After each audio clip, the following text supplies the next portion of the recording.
Под их руку лучше не попадать. Они на «ты» и с мечом, и с палкой, и с нунчаками. Хотя эти атрибуты лишь помощники. Главное – сам боец. Есть комплексы упражнений как кулачные, то есть без выполнения с оружием, так и с оружием. То есть либо меч, либо длинное оружие палкой.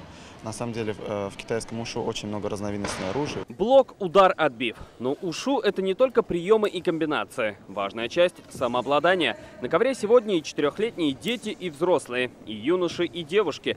Каждый участвует в нескольких дисциплинах. Причем на одной стороне северная ушу – спортсмены в синих костюмах, на другой – южная, чуть более жесткая. Надо запоминать, чтобы дома выучить его и пойти на соревнования уже выучить.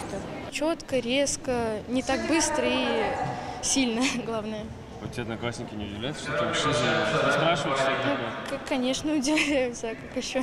Хотя с каждым годом ушу становится только популярнее. Сегодня на Кубке Республики около 100 участников из районов и городов Татарстана. Вид спорта необычный, да. Занимаются именно те, кто этим живет каждый день. Развитие в городах тоже есть, да, у нас развивается ушу в Зеленодольске, в Казани активно, конечно же.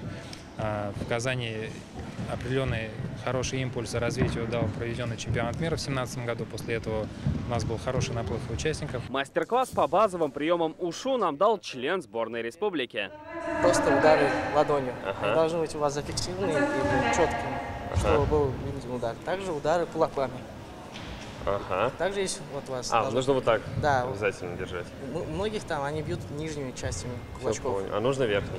Нет, как раз нижний. Нижний, все понял. Дальше. Также есть удары уже вот этим местом. Кубок Республики для спортсменов – это, по сути, подведение итогов сезона. Следующий может начаться с чемпионата Европы, если позволит эпидобстановка. Принять участие в нем планируют и татарстанские мастера ушу.